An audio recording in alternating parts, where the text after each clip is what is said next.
I completed the first course of the Google Data Analytics Professional Certificate and wanted to share some key takeaways. This certificate program is broken down into 8 courses. I've completed the first one. In this video, I'll talk about the core skills you need to start developing, the foundations of analytical thinking, and the key frameworks I've learned along the way. So whether you're considering a career change, or you're looking to improve your data skills in your current role, or you're that one person who skips class and just wants the notes, this video is for you. I was able to break down the first course into 3 main parts: core skills, analytical thinking, and frameworks. So I condensed everything into one page to make it easy to understand. So for the core skills, these are the building blocks of becoming a better data analyst. They include things such as curiosity, understanding context, having a technical mindset, data design, and data strategy. So these skills are basically the tools you'll use throughout your data journey. Next, we have our frameworks. So think of frameworks as structured plans or guides. They're like a cookbook, pretty much. They're a step-by-step process that help you achieve your goals. And if you ever need to jump into, let's say, a data role tomorrow, frameworks give you a great place to start. And lastly, we have analytical thinking. So analytical thinking is like the foundation that holds everything together. It's about the process of breaking down complex problems into smaller, manageable parts, and then using data-driven methods to solve them systematically.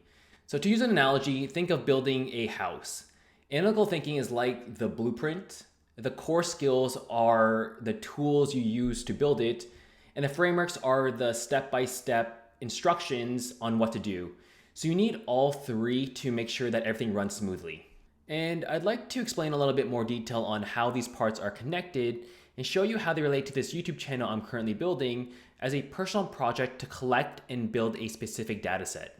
So the way I see things is that the core skills act as a battery that powers and enhances the components of analytical thinking, which ultimately determine how effective you can apply the core frameworks. So for curiosity, I view it as it enhances a problem-oriented mindset. It is probably one of the most important skills because it pushes you to dig deeper. Whether or not you have a hypothesis, curiosity keeps you asking questions and motivates you to find the answers. And that's what drives me to create this type of content. I'm genuinely curious to see who will watch it because from what I know about social media, it tends to attract people very similar to you.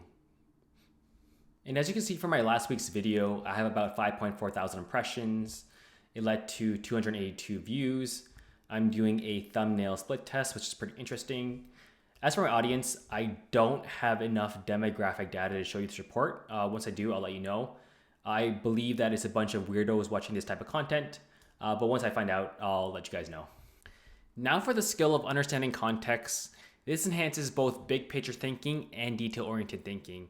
The reason that it helps you see the whole picture, focusing on smaller, more intricate details, ensuring that nothing is overlooked. And if I had to apply this to my own YouTube learning and context, I'm trying to develop a very specific skill set or skill stack, and I want my data analytics to become usable in my job. And by usable, I mean I'm able to create a dashboard, interpret the information, and make better decisions.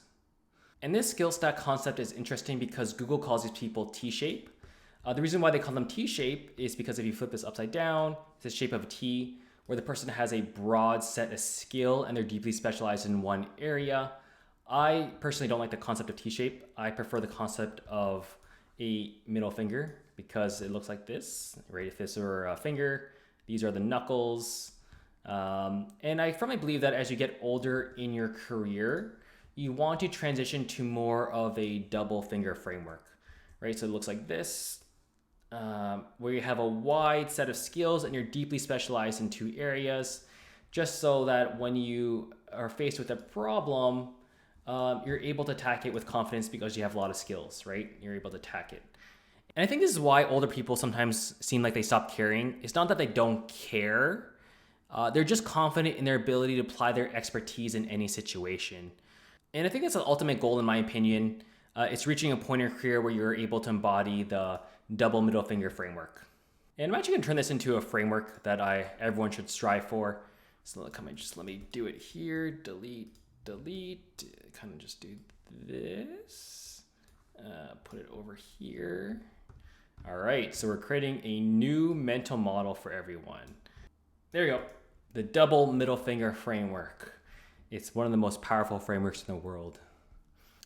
And for the core skills of technical mindset and data design, I believe it amplifies visualization because it gives you the ability to use tools effectively and break things down into clear, meaningful charts and graphs, make it easier for others to see patterns and draw insights.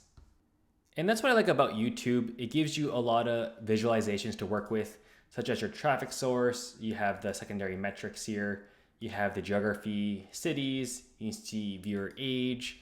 You can even see people's type of device they use and even their operating system. You can see here, quite a few people, most people use Windows. Some people are Macintosh. Some use iOS. So overall, that's why I like social media. It gives you a lot of visualization to play around with. And lastly, data strategy amplifies strategy and correlation by helping you think long term. Ensures you're planning how to use the data in a structured, consistent way that maximizes the ability to find meaningful patterns and relationships. And that's one thing I really like about YouTube. It allows you to practice data strategy. You get to see what works, what doesn't work, what actions correlate to your channel's growth. And it's pretty fun working towards monetization because basically you get a second source of income once you get it.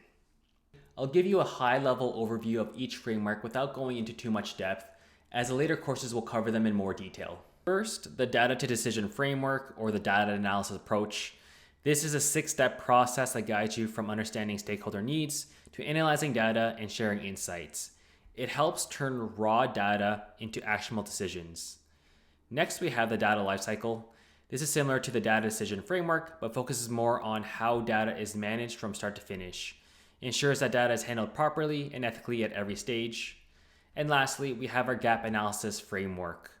This helps you identify the gaps between where you are now and where you want to be. It uses tools like root cause analysis and 5 whys to find out what's preventing you from reaching your goals. And that's it for this video. Those were the key takeaways I got from the Google Data Analytics first course. If you found this was helpful, don't forget to like, subscribe, and leave a comment down below.